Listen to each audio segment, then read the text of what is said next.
relationship.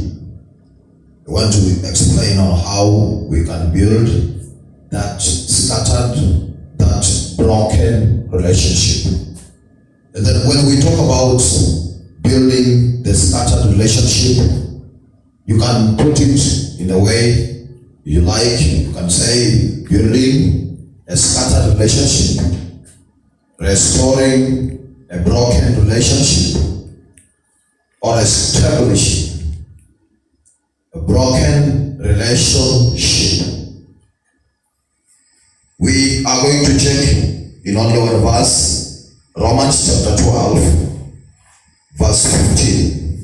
In the book of Romans 12:15, the Bible says, rejoice with those who rejoice, and mourn with those who mourn. An apostle of Christ, Apostle Paul, was speaking to the church of Romans, and he was teaching them about their relationship with one another. When you continue with the same chapter from verse 15 to verse 18, you will see many things that Paul was talking about. But this morning we are going to look and learn from only one verse, which is verse 15. Then they ask, how can we restore back, win back, bring back that relationship that has been broken, that has been vandalized by many things that happen? As a believing Christian, God has called us to settle our relationship with one another. We need to understand in restoring or building, bringing back, winning back a scattered relationship, the call that we have as the children of God is that we have been called by God to settle our relationship with one another. That is the intention of God, and that is the joy of God to why He has called us as Christians. There's no way we can build, there's no way we can develop a strong relationship with our God. There's no way we can say, oh, my journey with God is perfect. I'm walking, I'm having a fellowship with God, and my fellowship with God is intact, when we have failed to abide to our call, which is to settle our relationship with one another, to build our relationship with one another. Why Paul was talking about building relationship with one another? Because he knew the power of unity. He knew the power of reconciliation. Reconciliation power destroys many plans of the enemy, and it equips a believer with power and authority of God.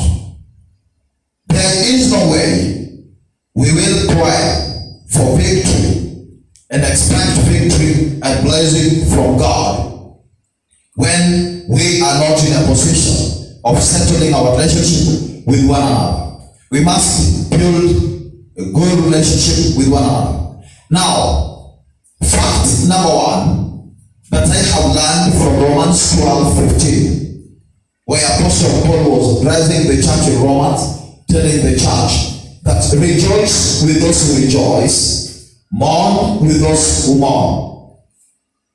There's something Paul was trying to explain before I put down these facts. That when people are in trouble, in Romans chapter 12 verse 15, now it reminds me about Galatians chapter 6 verse 2, that they are with one another's burden. It is our call to bear with one another's burden. That if we find our fellow believer our fellow men are in trouble, they are in need, and they need our help, our support. It is in our capacity as the children of God and according to our calling to be able to bear in their pains, to fill in their pains, and to help them in their pains. That is why Paul is saying, rejoice with those who rejoice and mourn with those who mourn. When someone sees elevation taking place in his or her life, we as the children of God, we as Christians, it is our responsibility, it is our role to ensure that we rejoice with that person whose elevation has visited. Most of Christians and most of people, when we see our friends developing, progressing in life, instead of rejoicing with them, joining hands together to celebrate with them because of what God has done in their life, the change God has brought into their life, we start fighting and hating them. We start developing jealousy and a spirit of hatred. No, we need to celebrate the good things that happens to the life of ours, so that by celebrating with them for the good things that has happened in their life, God will also remember us and fight for us and also elevate our lives and bring a change in our life. And those who are in problems, those who are in need, how are we going to show and understand that we are mourning with those who are mourning? When they are in need and we are in a position of supporting them, we are in a position of standing with them. It is our responsibility, according to our calling as Christians, to know how we can help them. Let us not rejoice when we see other people suffering, crying in love, but we have to stand and see what we can do so that we can be a people who help one another, a people who inspire one another, a people who build one another, a people who challenge one another to grow to higher heights. Now, fact number one, talk to God before talking to the person. When the person is in problem or facing some challenges in his or her relationship, what you need to do in restoring that broken relationship, you cannot restore that broken relationship if you talk to the person before talking to God. The first thing you need to do, you have to talk to God first and then talk to the person. Why is it that important that we have and we must talk to the person, to God, before talking to the person? Because the knowledge and how to handle that issue, it is empowered by God. It is granted by God. So you must seek God for direction, for wisdom, to give you wisdom on how to handle, on how to tackle the issue on the ground. Without being taught by God, without being shown by God on how you are going to handle that matter, without God's help, there is no way you will be able to solve that issue that is affecting the relationship between the two of these people. So you need to talk to God first before talking to the man. This means discuss the problem with God. When discussing the problem with God, you cannot discuss the problem with God in the same way you talk to one another. You need to take your time, even if it is prayer and fasting, and tell God, now I see there's a relationship somewhere that the devil is trying to scatter. The devil is trying to paralyze. The devil is trying to destroy. And how am I going to help these two people to bring back their broken relationship? That is why I have come on my knees, without forgetting what God says in Matthew chapter 6 verse 33. You have to remind God that, as he says in the Bible, that seek ye first his kingdom and righteousness, and all these things shall be given as well. Now you tell God on your knees that you have now sacrificed his holiness, his righteousness, and his kingdom, so that you can get what, or a wise way, how to approach the problem. You tell God to empower you, you tell God to give you wisdom, you tell God to give you knowledge on how to handle that issue. And there, God will provide you with many scriptures and with many words that has his power that you will use when talking to the people whose the devil has vandalized the relationship. And God's power will intervene, because before approaching the people, you spoke to God first. So we need to speak to God, we need to ask God, we need to discuss with God about the problem, so that he can help us, so that he can equip us with the tools, so that he can keep us with the materials, with the weapons that we are going to use in building back the scattered relationship. You as a child of God, you as a believer, you do not have enough materials that you are going to use in restoring, in building back that vandalized relationship. That is why you have to seek God first, so that he can arm you, so that he can provide you with those materials that you are going to use in building that broken relationship. This has to happen before you approach the person.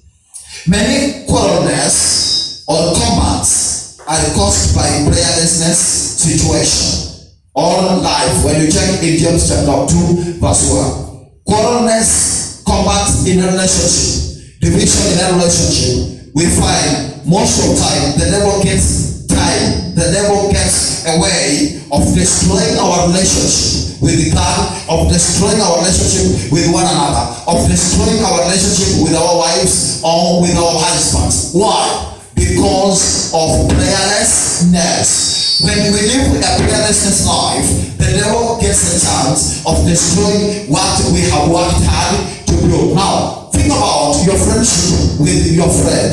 How long did it take you to build that relationship, that friendship? How long did it take you to build that marriage that you have? How long did it take to build that relationship that you have in fellowship with one another? It took you many years. You had to struggle. You had to work hard. You had to do a lot in order to bring or to build, to establish that relationship. So you need to live a prayerful life. When you live a prayerful life, a relationship that has a foundation of a prayerful life, that relationship is protected by God. And every time the fire of God covers that relationship. When you grow here in praying, understand that is the devil who is trying to make you weak in prayer, so that he can find his way in your relationship, so that he can find his way in your life to destroy. So we must seal our relationships. We must protect our relationship. We must cover our relationship. We must surround our relationship with power of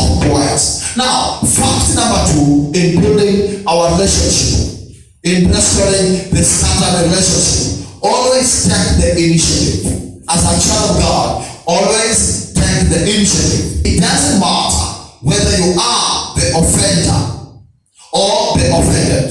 Now, here we see 2 people, the offender and the offended one. So it doesn't matter when taking the initiative, it doesn't matter which position are you standing. Are you the person who have been offended, or are you the person who has offended the other person? That one does not matter when we are dealing with restoring the scattered relationship. That we must make a fast move. Whether you are offended, whether you are the offender, what you need to do in taking the initiative, make sure that you take the first move of understanding, of finding how you can restore back this relationship. Why? You might be the offender. You have offended. Or you might be the person who has been offended. If you have been offended, you have to understand that in our relationship, the devil is not happy to see us working together, to see us being united together. So he uses many ways to destroy, to vandalize, to scatter, to demolish that relationship. So I must take a first move and find out why this person, why this friend of mine, why this foul of mine has offended me in this way. What was the cause of ABCD? Then after finding the cause, you will now find the way you can approach the issue and solve the issue. Then the fact number three, emphasis reconciliation, not resolution. When restoring and scattered relationship, you must emphasize reconciliation, not resolution. Reconciliation focuses on the relationship. That is one thing we need to understand. Every time, always, reconciliation focuses on the resolution. On the relationship. While resolution focuses on the problem. That is why I'm saying we must emphasize on reconciliation, not resolution. Because reconciliation will always focus on the relationship, while resolution will always focus on the problem. So in any situation, in any condition, in any circumstance you are in, what you need to do, you should be peacemaker. You must be a peacemaker. And once you emphasize on reconciliation, once you focus on reconciliation, which is focused on relationship, not on resolution, this one will help you to be or to understand, to know how you can become a peacemaker.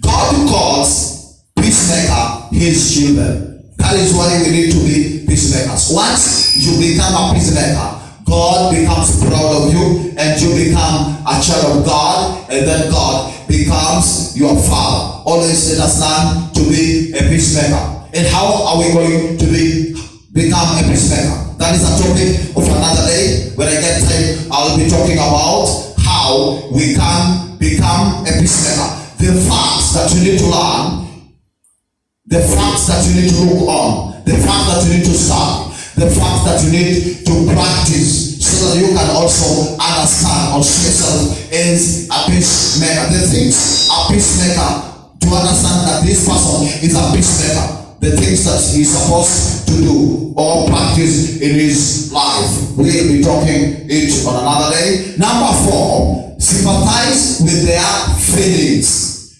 Sympathize with their feelings.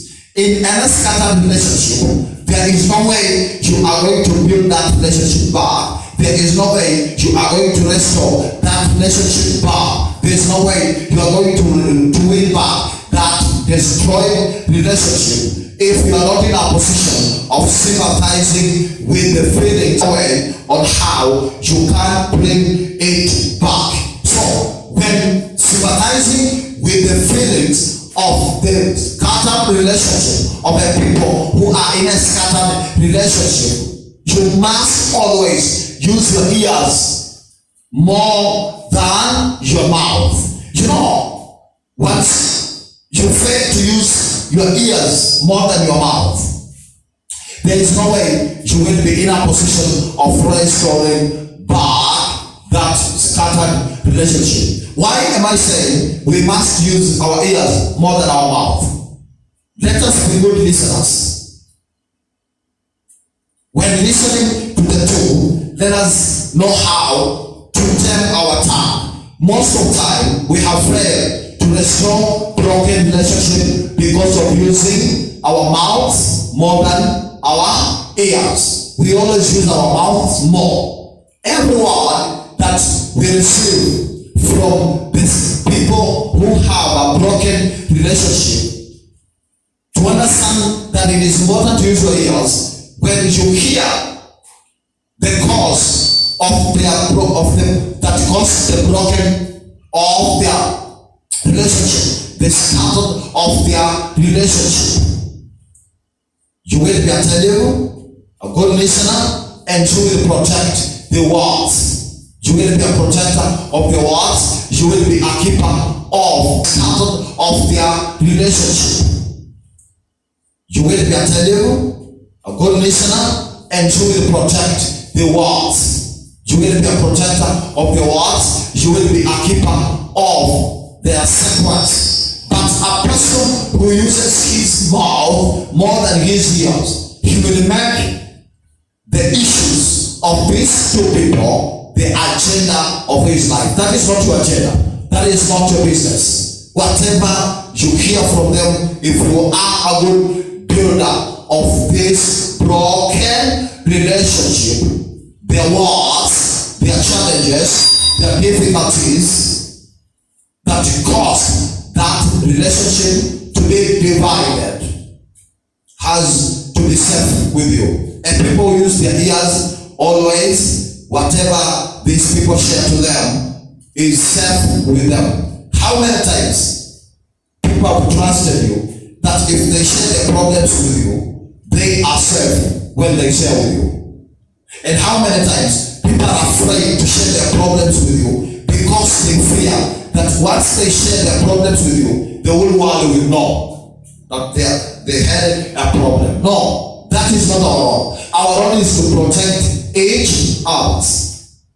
Once someone shares his problem, her problem, his feelings, her feelings to you, this means that person trusts you, that person loves you, that person understands that my problems, my secrets are safe with this person. And for me to share with this person, I know as long as my secrets and my problems are safe with this person, the person will find a way to help me out of the problem. So let us not use the problems our friends, our fellow believers shares to us as a weapon against them. That way we can never ever build a broken relationship. So in building or restoring back a broken relationship, let us be the people who know or who learn to use our ears, not our mouth. Number 5, confess your part of the conflict.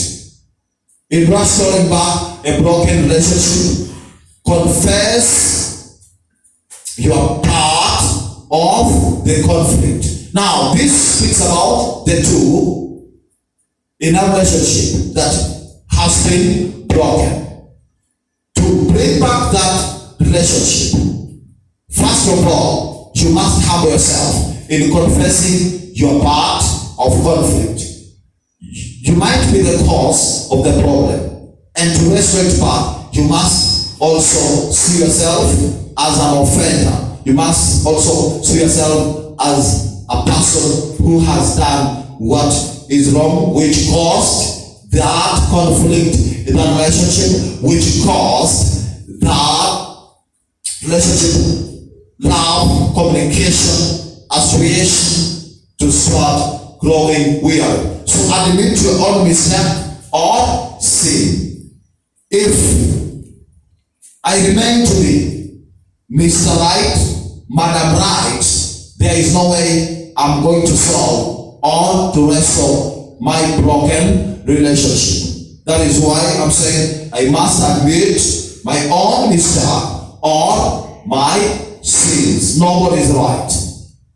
All of us, we are human beings, and sometimes we make mistakes. So we must always admit our mistakes and our wrongs. Number 6, attack the problem, not the person. Attack the problem, not the person. Most of the time, we fail to solve problems in our relationship. We fail to solve problems in our lives. With our friends, with our spouse, with our fellow believers. Why? Because we always attack the person, not the problem. What causes the vandalization of that relationship is what we must attack, not the person.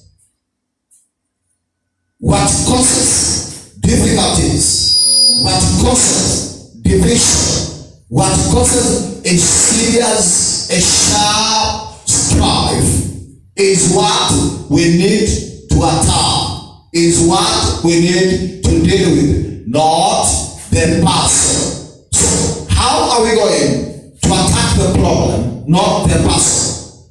We must be in a position of listening and finding how we can solve the problem. We must understand the problem. You can never ever attack the problem without understanding the problem. You can never attack the problem without being aware of the problem. So you must work hard to find out what the problem is. In resolving conflict, how you say it is as important as what you say. How you say, how you address it is so important as what you say and on how you handle. So you must civilize yourself, aware yourself, plan yourself, and weigh the words you are using, the words you are going to use when handling the issue, when solving the conflict. You know, what matters a lot. The way you express yourself matters a lot.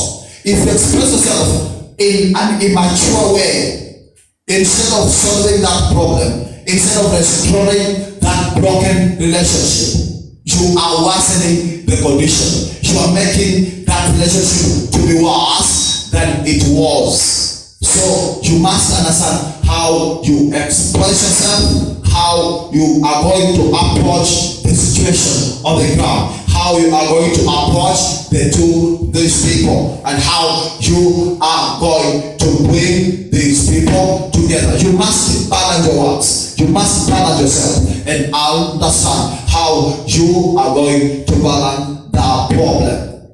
Number 7, which is the last.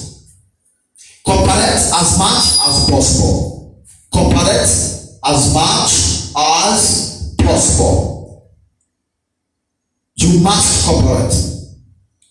That is very important in a broken relationship. If cooperation is missing in a relationship, if we are not willing to cooperate with one another, there is no way we are going to restore back the broken relationship. And in cooperating, you need to be kindly affectionate to one another. We must be kindly affectionate to one another with brotherly love. Without that, there is no way we are going to cooperate as much as possible. In honor, giving preference to one another. We must also be in honor by giving preference to one another. So as I conclude, I wish you a good day, a blessed day, as you look forward to restore, to build, to establish back a broken relationship. We need to understand it is the wish, the will, the power, and the joy, the happiness of God to see us as Christians united, to see us as Christians in good cooperation, to see us as Christians working together, moving together, rejoicing together, doing everything together. And Paul knew this. That is why he was addressing the church of Romans in Romans 12:15 on how she can build back, she can restore back a relation that has been vandalized. So it is our responsibility as our Christian. It is in our capacity as our Christian, according to our calling. God has called us to be able to know how we can restore back a broken relationship. Because you understand, where there is unity, there is power, there is grace, there is favor, there is God's knowledge, there is divine healing. But where there is disunity, everything goes mess and there is a serious trouble. There is no victory. So unity and knowing how we can build our broken relationship, how we can work together, how we can do things together as the children of God it empowers us, and it also intensifies our prayers. But disunity, failing to understand how we can restore back our broken relationship, it always cripples us spiritually, physically, mentally, emotionally, and etc.